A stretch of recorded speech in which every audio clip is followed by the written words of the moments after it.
Le ministre d'État à la Justice, Constant Moutamba, a présidé à la prison centrale de Makala la cérémonie de libération conditionnelle de près de 527 prisonniers. Cette opération s'inscrit dans le cadre du processus du désengorgement de cette maison carcérale. Par la même occasion, Constant Moutamba a attribué un premier lot de 3000 matelas sur 7000 matelas commandés. Mais cependant, une question demeure et de savoir qu'est-ce qu'on attend par une libération conditionnelle. Maître Victor Ebenois nous explique. La libération conditionnelle est effectivement prévue par la loi. Il y a le code pénal congolais livre 1er en son article 35. Il y a également l'article 12 du code pénal militaire qui prévoit cette procédure-là de la libération conditionnelle.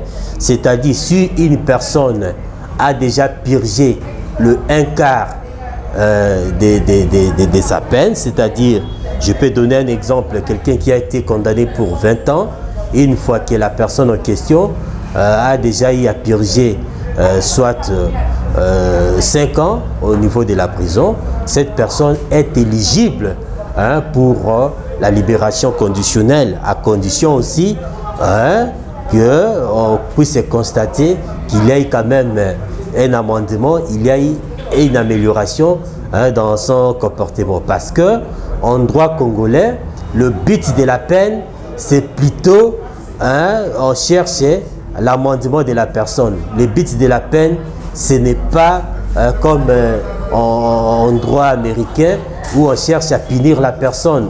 Mais chez nous au Congo, le but de la peine, on cherche l'amendement de la personne, que la personne puisse s'amender et en fait d'être réintégré dans la société. Donc c'est tout à fait normal.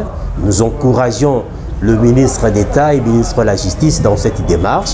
Nous interpellons également les ministres de Défense de faire de même pour désengorger nos prisons parce qu'il y a des gens, des personnes qui ont eu à purger plus même de la moitié de leur peine, mais elles sont toujours là dans la prison. Nous encourageons quand même nos autorités à appliquer cette politique-là de libération conditionnelle.